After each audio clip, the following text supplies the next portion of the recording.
歡迎收睇 Learn Cantonese Literally。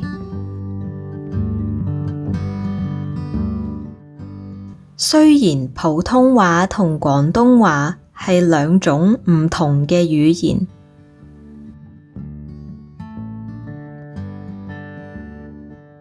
但係佢哋都有相似嘅地方。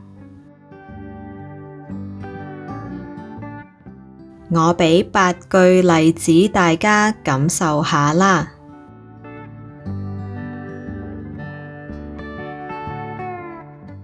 除咗讀音同用詞上嘅分別，大家都留意下語法上嘅唔同。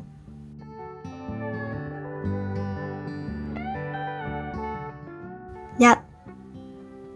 我叫陳小明。我叫陳小明。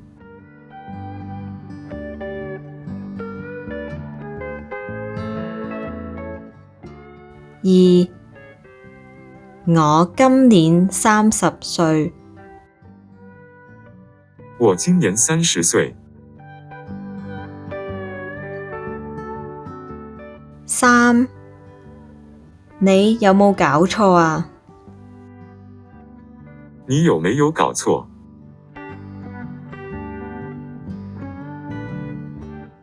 ？4.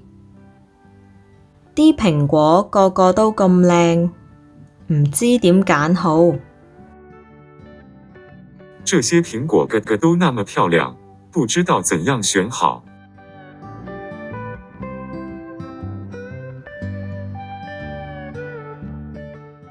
5. 點解佢日日都咁夜瞓嘅？為什麼他天天都這麼晚睡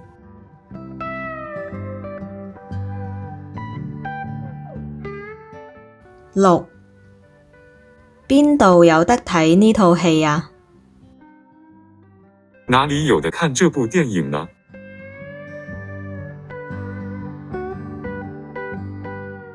？7.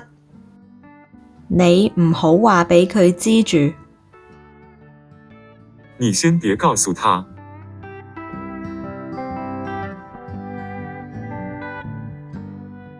8. 我聽日先畀本書你。我明天再給你那本書。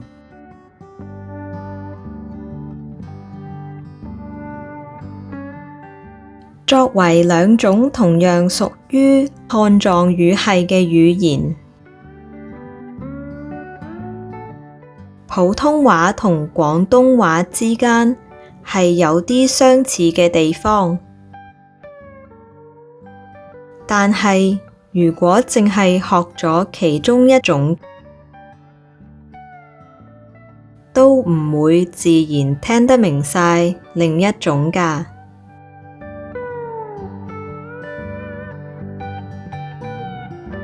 多謝收睇，讚好、留言、訂閱 Learn Cantonese Literally 啦！